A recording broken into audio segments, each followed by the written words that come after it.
Hi guys, I'm Frankie and I'm doing the video action plan reading for Gracia's reading assessment and the strategy for Gracia. And so when she was reading, I was following along and just to see how it all went and how she read the book. And for the strengths that I saw when she was reading, she used her finger, and I think that using her finger for any age, especially her, is good to follow along because while she's going, it's just good to follow along with your finger because it helps you like keep going and moving. And I always thought that tip was good when I was growing up, and when she did it, I thought that was very, very cool.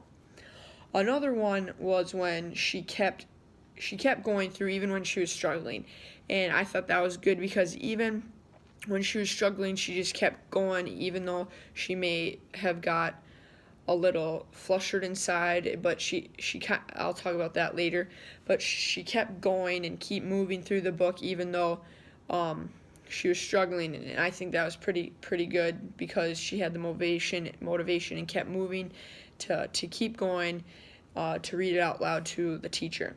Another one is she kept reading after she would have to take a second and kind of like reboot a little and continue. So when she kind of missed something, I'll also talk that again too later on. But she'll miss something and she'll keep going, even though she quite didn't sure, which is kind of good because, well, I think it's kind of good because she still has that motivation. She's pushing through even though it wasn't maybe the easiest, but she wanted to keep going so she could finish, and I thought that was pretty cool. And also she was very focused on the book and maybe what it was about and all the things going with it.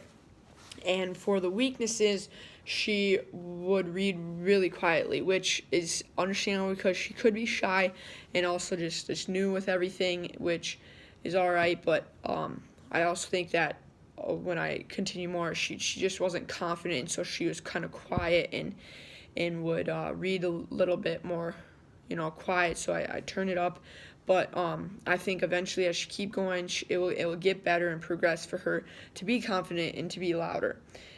She got kind of frustrated. It was another thing that I wrote down, which is understandable too because I mean, reading's frustrated, and so, but. She just kept going even though she got frustrated. Like I said, she was keep going. That's what I was gonna go to later. And she filled in her own word, like how I was saying when she kept moving forward, which was kind of good. But she also would fill in her own word that maybe would not even be part of the book, but she just kind of replaced it with a word that she just made up on her own, and she moved on. She struggled with vowels a little. Which would kind of change up the book reading as she progressed on. And anyways, to move on, the strategy that I picked was it was the noticing visual layout and text features. And a little kind of description of that is to draw children's attention to the title as well as visual features in the text such as photographs, illustration, graphs, charts, maps, and diagrams, and to discuss with children what the functions of these visuals are. Also draw attention to text features such as headings, subheadings, captions, and the use of different fonts. These features should be seen as guides to the reader that help them organize the meaning of the text. They also play a prominent part in many electronic texts and are increasingly becoming a more significant part of literacy development. So what I want to touch off of that is to show you why I picked that one for the during reading activities.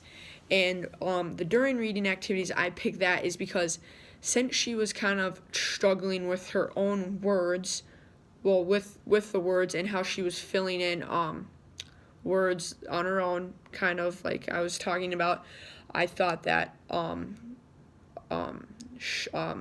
explaining why I picked that, and then I'll show you.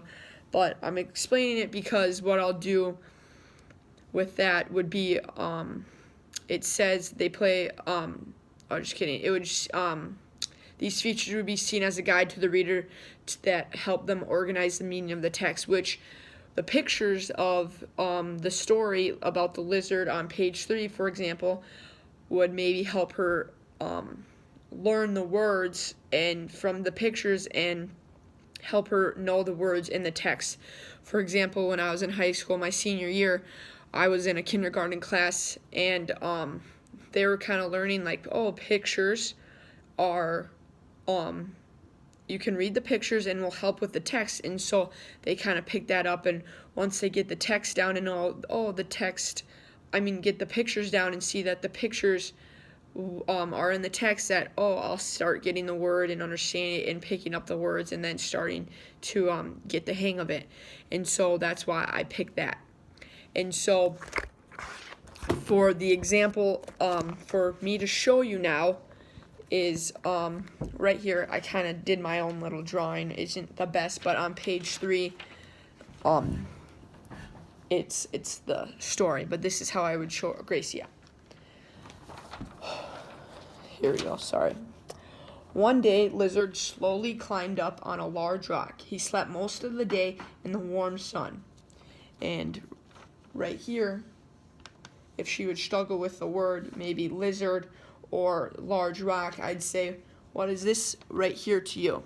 And she'd maybe say, that's a lizard. And I'd say, one day, and I'd point to the lizard and say, one day, lizard. So lizard, she would say, slowly climbed up on a large rock. And if maybe she didn't know how to say rock, you would say, what would this be in the picture? And she'd know, because pictures, we know pictures and images and just things on in our world more than we know in words. So she would say, that is a rock. And so you would read the sentence, one day, she know lizard now because a lizard, you would point, slowly climbed up a large rock. And then that's what she said. And I think that for the visual layout and